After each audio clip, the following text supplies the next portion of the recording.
Bismillah ar-Rahman ar-Rahim. Today we will discuss geriatric assessment and its interaction with the nutrition. This is the roadmap which we will follow. We will define and introduce comprehensive geriatric assessment, which include assessment of nutritional status by assessing medical related aspects, cognitive cognition related aspects, functional assessment, and psychosocial evaluation.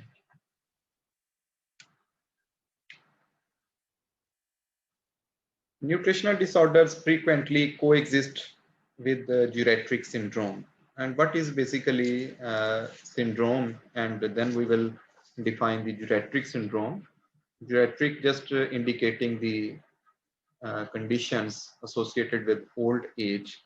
Syndromes are basically group of signs and symptoms that occur together and characterize a particular abnormality, a condition. तो old age के हवाले से अगर हम देखेंगे तो इसमें हर वो सिम्टम और कंडीशन जो कि इस एज ब्रैकेट के अंदर या इस एज ग्रुप के अंदर जो है वो कॉमन पाई जाती है, उसको हम सिंड्रोम का नाम देंगे. So basically geriatric syndromes are defined as diseases. These can be diseases, these can be disabilities or functional impairments. Functional impairments क्या होती है? जैसे हम चलना फिरना डिस्टर्ब हो जाना, एक्टिविटीज ऑफ डेली लिविंग जो है उनके अंदर कोई डिस्टर्बेंस हो जाना, टॉयलेट के लिए हेल्प चाहिए होगी, खाने के लिए हेल्प चाहिए होगी, कपड़े बदलने के लिए सपोर्ट चाहिए होगी, तो फंक्शनली बंदा जो है वो कुछ इम्पेयर हो जाता है. इसमें मल्टी फैक्टर्स जो हैं वो इन्वॉल्व हैं और ये सिंड्रोम्स जितनी भी हैं या ये डिजीज़ या डिसेबिलिटीज़ या फंक्शनल इम्पेयरमेंट्स जो स्पेशली ओल्ड एज में लोगों के अंदर कॉमन पाई जाती हैं, चाहे वो किसी भी कंट्री से बिलोंग करते हों, इनको हम जीरेट्रिक सिंड्रोम्स का नाम देंगे. और इसकी कुछ एग्जांपल्स अगर हम देखें तो इसमें पॉलीफार्मेसी आ जाती है. पॉलीफार्मेसी क्या होती है कि जिसमें इंडिविजुअल जो है वो एक से ज्यादा मेडिसिन जो है वो ले रहा होता है.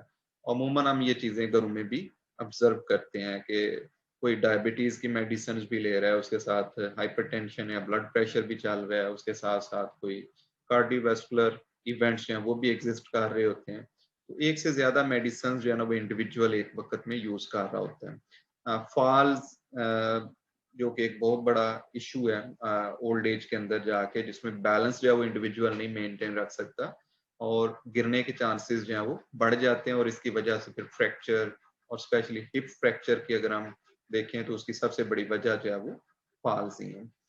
वेट लॉस जो है कि हमने बड़ा डिटेल से इसको देखा हुआ है कि इसमें चाहे वो फूड की डेफिशिएंसी की वजह से ये प्रॉब्लम हो रही है, चाहे कोई मेडिकल बैकग्राउंड है, कोई डिजीज जो है वो बॉडी के अंदर एग्जिस्ट करती है जिसकी वजह से वेट लॉस हो रहा है, या फिर ये भी सिचुएशन हो सकती है कि खाना पीना जो है ना उसकी पैटर्न जो है वो डिस्टर्ब हो जाते हैं और एनोरेक्सिया वाली कंडीशन हो जाए, जिसमें टेस्ट स्मेल जो है वो बेसिकली सेंसेस जो है वो अगर डिस्टर्ब हो जाए तो इंडिविजुअल की मोटिवेशन जो है ना वो बेसिकली खाने पीने की खत्म हो जाती है.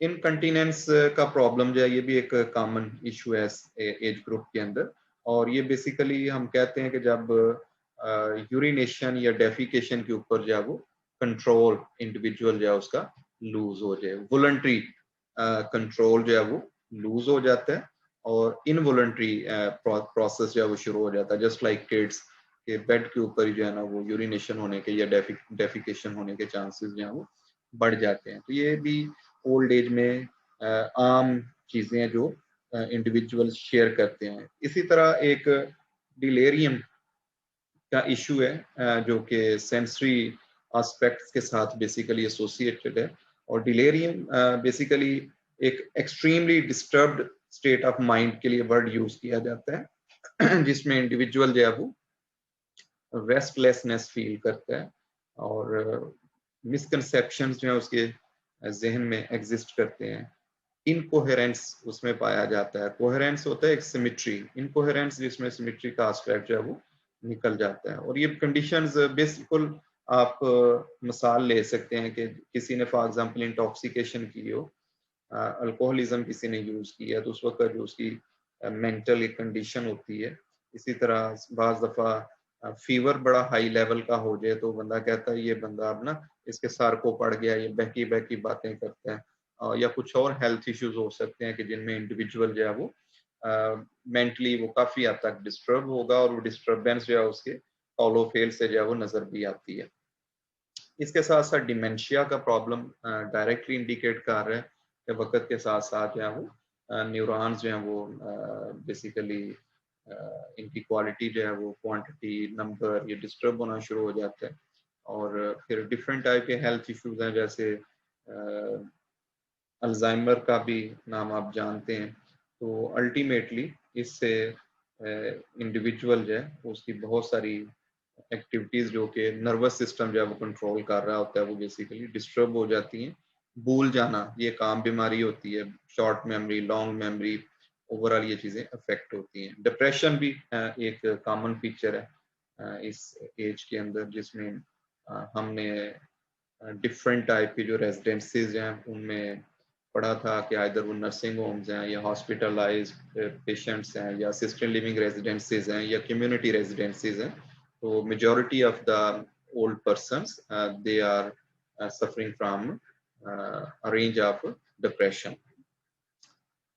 कंप्रीहेंसिव जीरेट्रिक असेसमेंट जो कि हमारा बेसिकली थीम है इस प्रेजेंटेशन का, this is basically a specialized evaluation of older adults who are at risk for developing functional decline.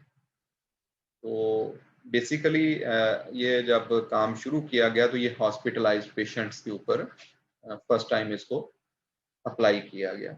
लेकिन अब ये प्रैक्टिस इतनी यूजफुल हुई है, वक्त के साथ साथ यूजफुल साबित हुई है कि इसको अब आउट पेशेंट इंडिविजुअल्स या डिफरेंट टाइप की जो कम्युनिटी रेजिडेंसीज हैं वहाँ पे भी अब इसको यूज किया जा रहा है। तो कंप्रीहेंसिव मीन्स के जिसमें फिर कोई गुंजाइश ना बचे, किसी किस्म की कमी नहीं रहनी चाहिए, ठीक है।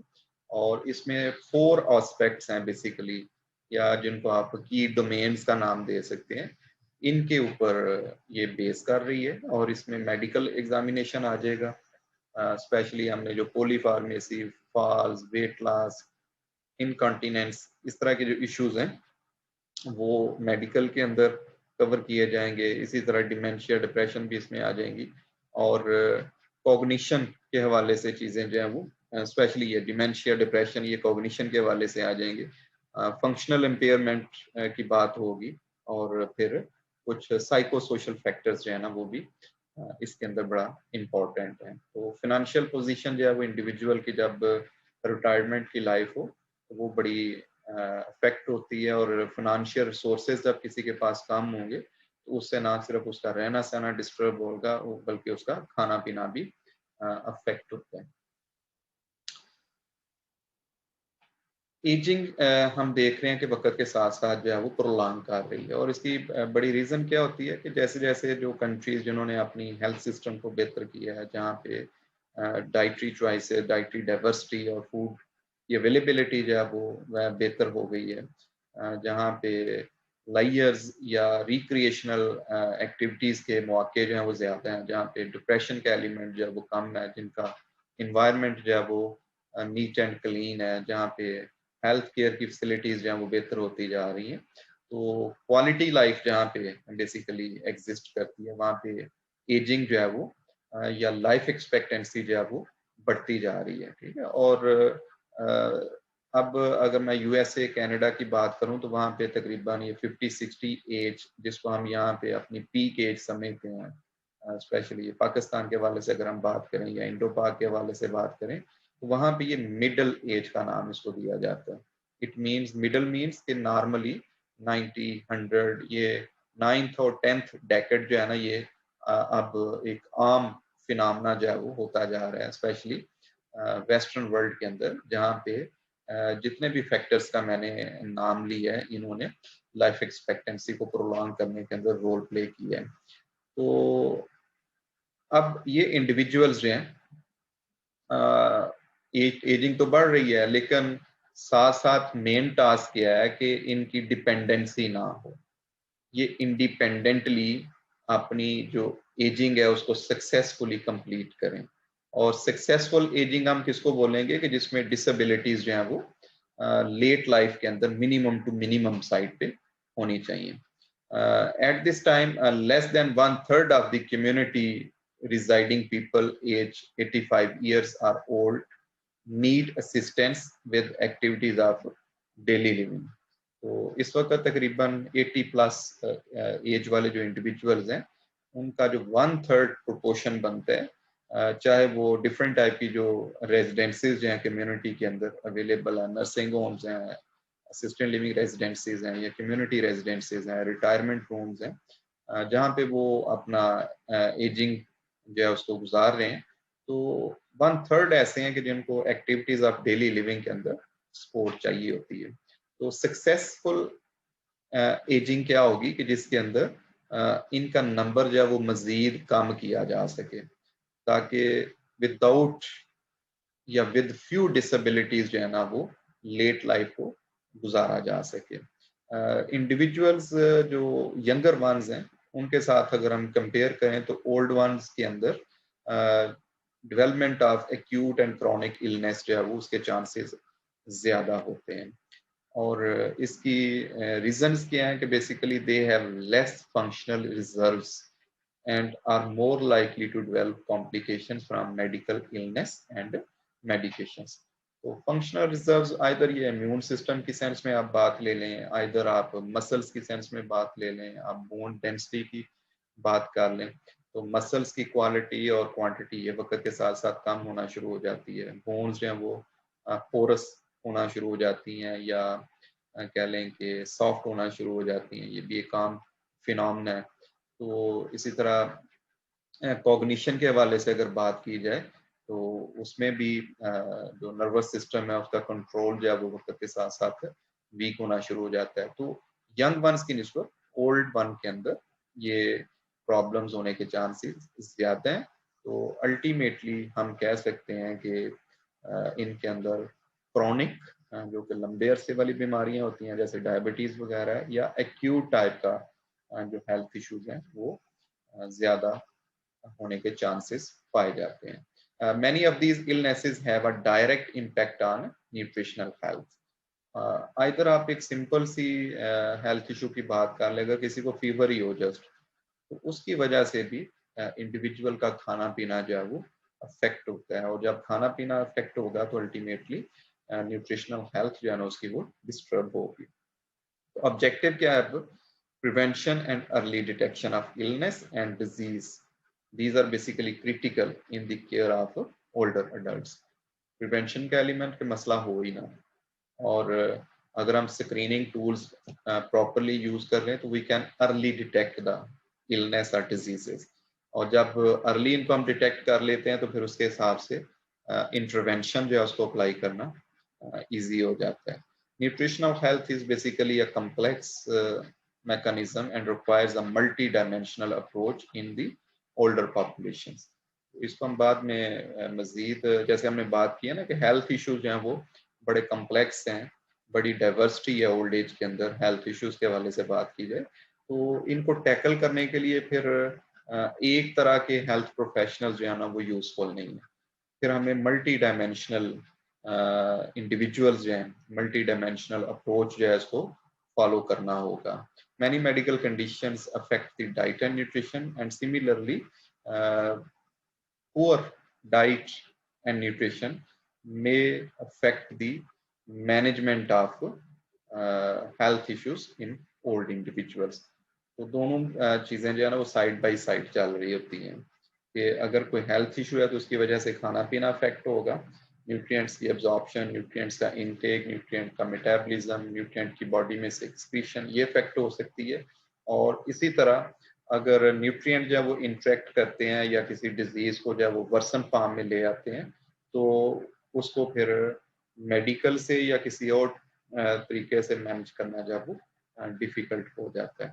Older adults are more susceptible to adverse effects of nutritional deficiencies. इधर ही आप आयरन की डेफिशिएंसी कह लें, फॉलिक एसिड की डेफिशिएंसी कह लें, कैल्शियम की डेफिशिएंसी की बात कर लें, तो यंग वंस की निस्बत ओल्ड वंस के अंदर जो है ना ये डेफिशिएंसीज और इनके जो फिर आगे इनकी वजह से जो हेल्थ इश्यूज आते हैं वो होने के चांसेस जो हैं वो ज़्यादा होते हैं। Weight loss and undernutrition are especially problematic and predict the poor health outcomes. Old age के अंदर ये दो चीज़ें जो हैं वो बड़ी मैटर करती हैं। हमने ऑब्जर्व किया है कि ओवर न्यूट्रिशन की बजाय अंडर न्यूट्रिशन जब वो ज़्यादा प्रिवेल करती है और फिर इसका जो डायरेक्ट आउटकम नज़र आता है वो वेट लॉस की फॉर्म में नज़र आता है। Older adults must be monitored carefully for evidence of nutritional disorders. A comprehensive approach can be useful in the screening of population for common medical and nutritional illnesses.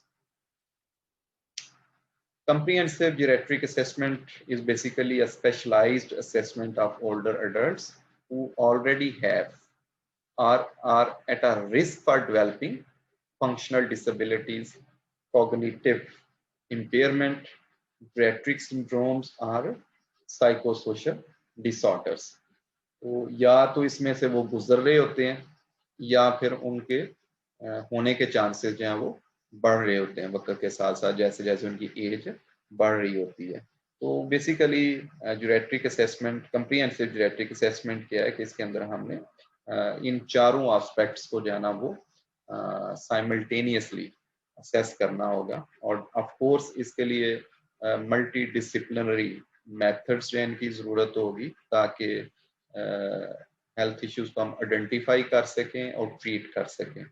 अब इन problems को identify करना या treat करना इसके लिए भी multiple और complex किस्म के प्रॉब्लम्स जो हैं वो एग्जिस्ट करते हैं और स्पेशली ये चीज़ें उन ओल्ड एज इंडिविजुअल्स के अंदर ज़्यादा डिफ़िकल्ट हो जाती हैं जो कि फिराइल कंडीशन में पाए जाते हैं। फिराइल हम के लिए बड़ा नाजुक सी जो चीज़ होती है उसके लिए हम वर्ड यूज़ करते हैं। Assessment includes functional evaluation, screening of geriatric syndromes, cognitive evaluation, and thorough review of social support systems. Comprehensive geriatric assessment uses a variety of assessment and screening tools that are fast and easy to administer. इसमें अब दो components broadly इसमें हम इसको split कर सकते हैं। तो मेडिकल एवेल्यूशन के हवाले से बात की जाए तो इसमें जेनेटिक सिंड्रोम स्क्रीनिंग आ जाएगी जिसमें स्पेशली पॉलीफार्मेसी के हवाले से बात की जाती है, मेडिकेशन रिव्यू किया जाता है और मेडिकेशन काउंसलिंग जो है ये दोनों इम्पॉर्टेंट एस्पेक्ट्स हैं इसके। फॉल्स और डिजीनेस का एस्पेक्ट जो है वो इसके अंदर आ जाएगा। वेट लॉस देखा जाएगा, इनकंटिनेंस असेसमेंट है, कॉग्निटिव एवेल्यूएशन है, चाहे वो डिलेरियम के हवाले से बात कर रहे हैं, डिमेंशिया के हवाले से बात कर रहे हैं, डिप्रेशन के हवाले से। फंक्शनल असेसमेंट इसमें आ जाती है और फंक्शनल असेसमेंट में स्पेशली जो एक्टिविटीज ऑफ डेली लिविंग है और IADLs means instrumental activities of daily living, वो जहाँ पे कुछ इक्विपमेंट्स या इंस्ट्रूमेंट्स इन्वॉल्व हैं उन कामों के लिए IADLs का वर्ड यूज किया जाता है। गेट असेसमेंट की जाती है, इससे भी हमें फॉल के जो चांसेस हैं वो उनके बारे में पता चल जाता है। किसी की चाल डाल देखना, क्या वो बंदा बैलेंस्ड फॉर्म में अपने एक पोस्चर के साथ जो है वो चल सकता है। सेंसरी वैल्यूएशन के एस्पेक्ट्स हैं वो देखे जाएंगे। हेल्थ एंड मेंटेनेंस इसके अंदर आ जाएगी। इसके साथ साथ साइकोसोशल एवेल्यूएशन जो है वो देखी जाती है, स्पेशली आफ्टर रिटायरमेंट जो है इंडिविजुअल की financial support, family support, care givers, care giving, safety, financial sources, इसके साथ कम्युनिटी लेवल पे क्या उसको ऑप्शंस जो हैं अवेलेबल हैं। और स्पेशली बाज़ लोगों को ये भी नहीं पता होता कि उनको स्टेट की तरफ से, कंट्री की तरफ से क्या फैसिलिटीज़ जो हैं वो अवेलेबल हैं, कौन से प्रोग्राम्स हैं जिनके अंदर उनको एनरोल किया जा सकता है। जैसे हमने मील्स ऑन व्हील का कंसेप्ट जो है वो देखा है, इसके अलावा हमने कॉन्ग्रीगेट मील्स की बात की है। तो अब ओल्ड एज के अंदर इन फैसिलिटीज़ को अवेल करना, इन प्रोग्राम्स के अंदर एनरोलमेंट जो है ना उसको इंश्योर करना, रिसोर्सेज जो अवेलेबल हैं डिफरेंट टाइप्स के, लोगों की वेलनेस के लिए, लोगों की हेल्थ की इम्प्रूवमेंट के लिए, उनको आइडेंटिफाई करना। ट्रांसपोर्टेशन सर्विसेज हैं, ये भी एक इम्पॉर्टेंट एस्पेक्ट्स हैं। लो कास्ट ट्रांसपोर्टेशन जो स्पेशली ओल्ड एज होम्स तक जो है वो लोगों को अवेलेबल होना चाहिए, ताकि वो अपनी ज़रूरत की चीज़ें जो है उनको खरीद सकें। कैश मैनेजमेंट ऑफ कोर्स ये भी बड़ा एक इम्पॉर्टेंट एस्पेक्ट्स है। तो कंप्रिहेंसिव जीरेट्रिक असेसमेंट की अगर इसके कंपोनेंट्स की आपसे बात की जाए तो आपको ये ऑलमोस्ट सारे एस्पेक्ट्स जो हैं इनको ज़हन में रखना होगा। This concept, as I have already told, it was first time introduced in 1980s, and this is basically a multidisciplinary, patient-centered model of care, uh, which was first applied in hospital settings, and this is different from the uh, previous model, जो कि कह लें कि आगे मैं उसका मज़ीद जिक्र करूँगा जाके। तो इसमें स्पेशली पेशेंट के हवाले से जो है ना वो ट्रेडिशनल सिस्टम से हट के इंडिविजुअल को देखा जाता है, और मॉडल चूंकि बड़ा यूजफुल रहा है हॉस्पिटल सेटिंग्स के अंदर, तो लेटर इसको आउट पेशेंट इंडिविजुअल्स और होम केयर सेटिंग्स में वहाँ पे भी ट्राई किया गया है। इसमें जो कोर है इसका अगर हम देखें, या इसका जो मेन कंपोनेंट है, वो बेसिकली मल्टी डिसिप्लिनरी टीम है, जिसने इन सारी चीज़ों को असेस करना होता है, जिसने कंक्लूजन के ऊपर पहुंचना होता है। तो इसमें फिजिशियन, सोशल वर्कर्स और जीरोनोटोलॉजिकल नर्सेज जो हैं वो भी इसमें शामिल हैं। Basically gerontology is the study of social, cultural, psychological, cognitive and biological aspects of ageing. Ageing के हवाले से या ड्यूरिंग एजिंग ये जो डिफरेंट एस्पेक्ट्स हैं इंडिविजुअल के, इनको जो स्टडी करना है उस पर्टिकुलर फील्ड को हम जीरोनोटोलॉजिकल फील्ड का नाम देते हैं। इसके अलावा डाइटिशियन आपका बड़ा एक रोल है भाई इसके अंदर। Physical, occupational and speech therapist इसके अंदर आ जाते हैं। और जब हम पॉली फार्मेसी या फार्मेसी की बात करते हैं तो फार्मासिस्ट जो है वो भी इसका एक एसेंशियल कंपोनेंट है। तो अगर आपसे ये पूछा जाए कि कौन से इंडिविजुअल्स जो हैं वो एज अ टीम इस कंप्रिहेंसिव जीरेट्रिक असेसमेंट के अंदर इन्वॉल्व हैं, तो इन सब के नाम आपको आने चाहिए। What makes comprehensive geriatric assessment different from a standard office visit is the specific focus on functional abilities, geriatric syndrome, and aging related conditions. And it emphasizes the domains of medical, cognitive function, and psychosocial health. These are basically the four pillars. These domains have a significant impact on the ability of an elderly individual to maintain satisfactory quality of life, independence, and health status. तो timely अगर हम situation को देख लें, assess कर लें और intervene कर लें, तो ज़्यादा बेहतर तरीके से लाइफ जो है उसको विद मैक्सिमम इंडिपेंडेंस जो है और विद मैक्सिमम या ऑप्टिमम हेल्थ स्टेटस जो है उसको गुजारा जा सकता है। CGA approach adds critical dimensions to the traditional disease based approach. तो ये basically disease based approach to medical care जो ट्रेडिशनल है उसको ये रिप्लेस कर रही है, और इसको हम multi disciplinary patient centred model of care का नाम देते हैं। Screening for nutritional disorders is a standard component of CGA and is useful in identifying problems such as weight loss and impaired appetite. And of course, अगर ये पहले appetite disturb होती है और फिर उससे weight loss होने के chances हैं वो मज़ीद बढ़ जाएंगे, और इनसे फिर morbidity और mortality के chances हैं वो सिंगल प्रिडिक्टर अगर हम देखें ना morbidity और mortality का, तो weight loss जो इसमें टॉप पे आ जाता है। Conversely, nutritional impairments may prompt the clinician to conduct a comprehensive geriatric assessment and identify risk factors or comorbidities that contribute to nutritional compromise. Undernutrition and weight loss are the focus of CGA, दोनों जो है वो बड़े important हैं, लेकिन weight loss जो है वो स्पेशली अगर किसी का वजन बड़ा तेजी से कम हो रहा तो उसको इसके हवाले से ज़्यादा परेशान होना चाहिए, और स्पेशली उन इंडिविजुअल्स के अंदर के जो फेराइल होंगे, जो कि ज़्यादा वीक साइड पे एग्जिस्ट करते हैं, क्योंकि ये फंक्शनल डिक्लाइन और मॉर्टेलिटी का एक बहुत बड़ा इंडिकेटर।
जी, हम बात कर रहे थे वेट लॉस पे। ये जब भी बेसिकली हमें फोर्टनाइटली या मंथली बेस पे वजन जो है उसको चेक करता रहना चाहिए, और स्पेशली ओल्ड एज के अंदर ये हमारी जो पेरेंटल एज होती है, पेरेंट्स वाली एज है, उनके बारे में हमें ज़्यादा कॉन्शियस होना चाहिए।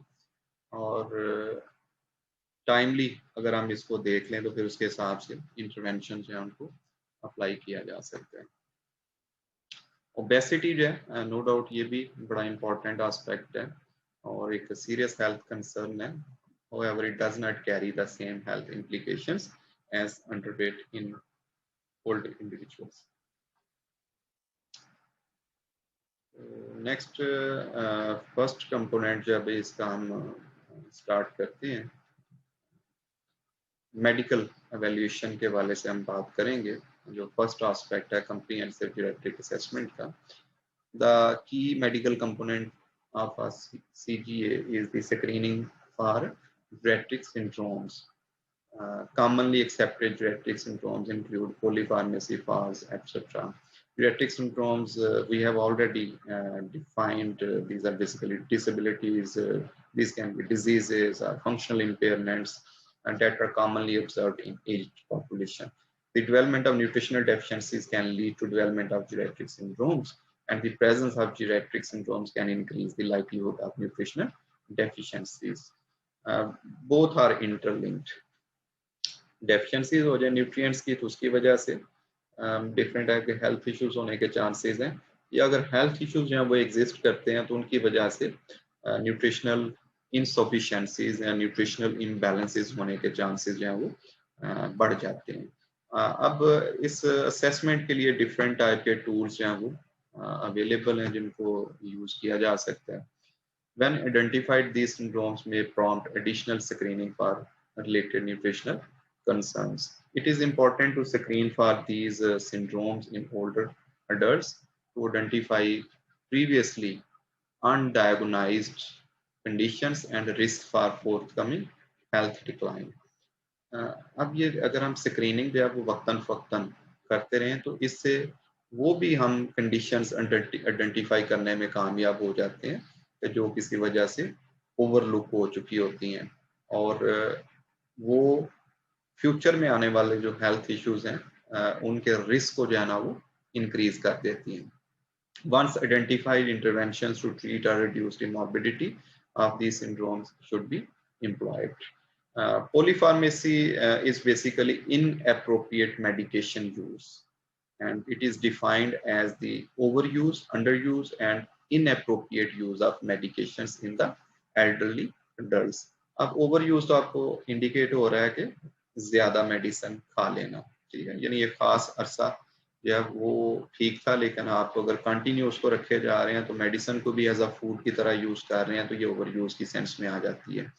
अंडर यूज या बाज़ दफ़ा ये भी एस्पेक्ट हमने देखा है कि मेडिसिन का एक खास थ्रेश होल्ड लेवल है जिस पे जाके वो अपना इफेक्ट शो करती है। तो अगर हम उसकी क्वांटिटी खुद कम कर लेते हैं, जस्ट लाइक ये डिस्प्रिन एस्प्रिन टाइप चीज़ें अगर हम हेडेक के लिए यूज़ करते हैं, अगर किसी इंडिविजुअल को हेडेक हो रही हो और उसमें अगर वो सजेस्ट करते हैं कि एक टैबलेट या 2 टैबलेट आपने यूज़ करनी है और हम कहते हैं कि जिसका 1/4 या 1/2 यूज़ करना है, तो ये अंडर यूज की सेंस में आ जाता है और उससे वो बेनिफिट भी इंडिविजुअल को नहीं मिलता।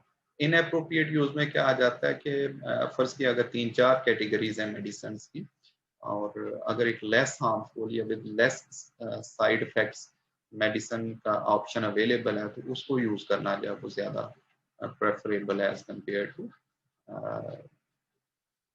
जो हार्मफुल जिसके साथ इफेक्ट्स हैं वो एग्जिस्ट कर रहे होते हैं। Due to physiological changes of aging, the older population is more sensitive to medication effects and more likely to experience side effects which have a significant impact on the nutritional status.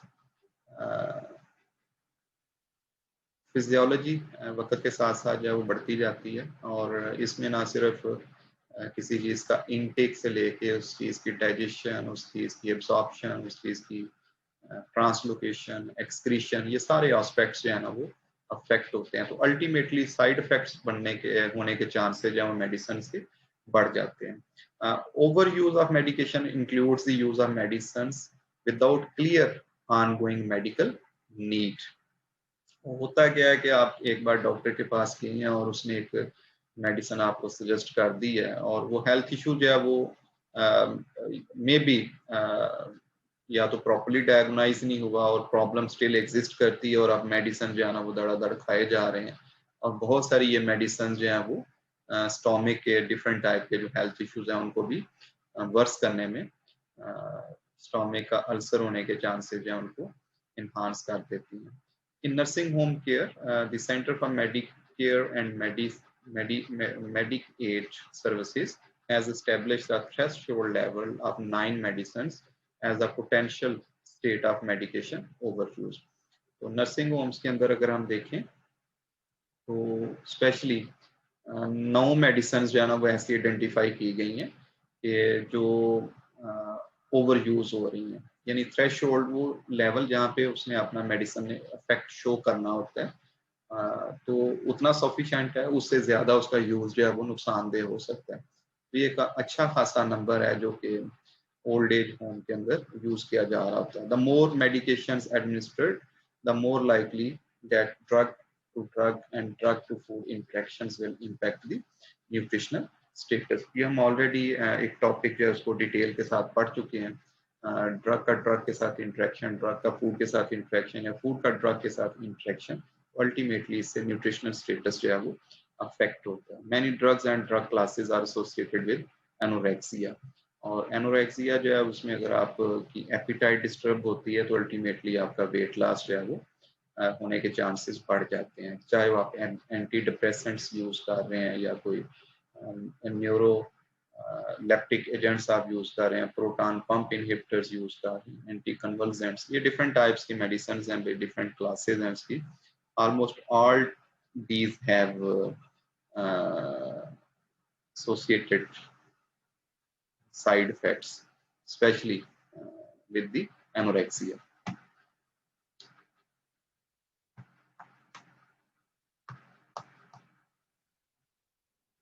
तो इसके साथ साथ एक aspect जो वो feeling up का aspects भी होता है। बाज़ दफ़ा इंडिविजुअल जो है वो डाइट इतनी नहीं ले रहा होता है जितनी के मेडिसिन वो यूज कर रहा होता है और हर मेडिसिन के साथ एक फीलिंग एस्पेक्ट होता है।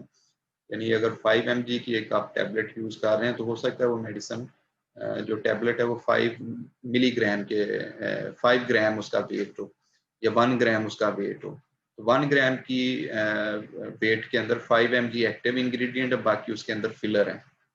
So in extreme cases, a large number of medications taken simultaneously can reduce the appetite due to the volume of tablets filling up in the stomach. Second aspect is the undernutrition of medications, underuse of medication. These can impact nutritional status when chronic medical conditions are inadequately managed. यानी specially ऐसी बीमारियां जैसे diabetes वगैरह है, ये जो life long होती हैं, क्रॉनिक टाइप की जिनको हम हेल्थ इश्यूज बोलते हैं, तो इनकी अगर हम मेडिसिन यूज कर रहे हैं और उसको इनएडिक्वेट फॉर्म में यूज कर रहे हैं, तो अल्टीमेटली इन डिजीजेस को मैनेज करना जो वो मुश्किल हो जाता है और ये और ज्यादा क्रॉनिक हो जाती है. Under treatment of pain and depression are common examples of conditions that can impair eating if not properly managed.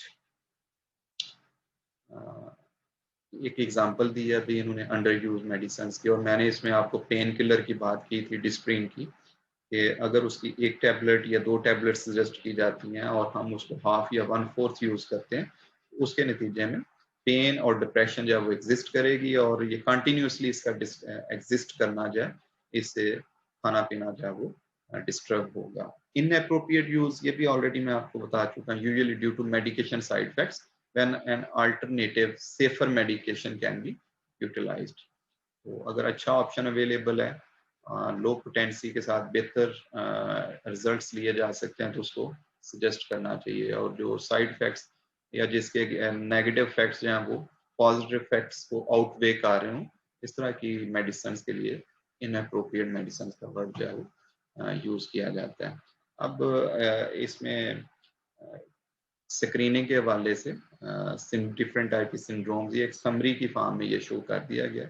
Syndromes में polypharmacy, falls weight loss, incontinence, delirium, dementia, depression, ये आ जाएंगी. और इसके लिए जो डिफरेंट स्क्रीनिंग टूल्स यूज किए जाते हैं वो इसमें दिए गए हैं, और इसके साथ साथ जो रिलेटेड न्यूट्रिशनल कंसर्न्स हैं वो भी साथ लिखे गए हैं. तो इसमें आप नोट कर लें, मेरा ख्याल आप 24-25 स्टूडेंट्स हैं. अगर किसी का रह गया तो उसको हम बाद में देख लेंगे. इसमें मैं एक स्टूडेंट को डिप्यूट कर दूंगा, वो आपको ये टॉपिक्स हैं वो डिस्ट्रीब्यूट कर देंगे. आपने इनको डिटेल के साथ जो है वो देखना होगा. जैसे बीएस क्राइटेरिया जो है वो पॉलीफार्मेसी के अंदर एक यूज किया जाता है. और बीएस क्राइटेरिया जो इससे क्या होता है कि हम मेडिसिन जो भी एक इंडिविजुअल यूज कर रहा होता है उसकी एक लिस्ट तैयार कर लेते हैं, और स्पेशली ऐसी मेडिसिन को नोट किया जाता है कि जिनका रिस्क ऑफ हार्म जो है वो ज्यादा होता है as compare to potential benefits. ठीक है, तो इनको बेसिकली आइडेंटिफाई करना, और स्पेशली ओल्ड एज के अंदर आइडेंटिफाई करके ओल्डर अडल्ट्स को और नर्सिंग होम्स के अंदर जो लोग रहते हैं उनको फिर सजेस्ट किया जाता है कि इनको अवॉइड करें. तो ये पूरी डिटेल जो है ना, फिर ये जो इंडिविजुअल होगा उसकी ड्यूटी होगी इसको असाइनमेंट और प्रेजेंटेशन की फॉर्म में डिलीवर करना. इसी तरह नंबर ऑफ मेडिकेशंस भी जितनी ज्यादा होंगे डायरेक्टली हेल्थ इश्यूज के साथ एसोसिएटेड हैं. और न्यूट्रिशनल कंसर्न जो है वो साथ लिखे गए हैं. अगर आप मेडिसिन ऐसी यूज कर रहे हैं कि जो साइड इफेक्ट्स इसके ज्यादा हैं या नेगेटिव इफेक्ट्स पॉजिटिव की निस्बत ज्यादा हैं, तो एनोरेक्सिया होने के चांसेस हैं. और इसी तरह नंबर ऑफ मेडिसिन अगर आप ज्यादा यूज करते हैं तो उनके भी मेडिकेशन के साइड इफेक्ट्स जो है ना वो आना शुरू हो जाते हैं. फॉल्स का जो है ना वो एक जीरेट्रिक सिंड्रोम पाया जाता है, और इसमें भी up and go test use किया जाता है या बैलेंस टेस्ट जो है वो यूज किया जाता है. Up and go test basically vitamin D और कैल्शियम की डेफिशिएंसी को रिफ्लेक्ट करते हैं. और इसको मैं जस्ट आपकी इंफॉर्मेशन के लिए मैं एक बोल देता हूँ. इसमें ये बेसिकली एक ऐसा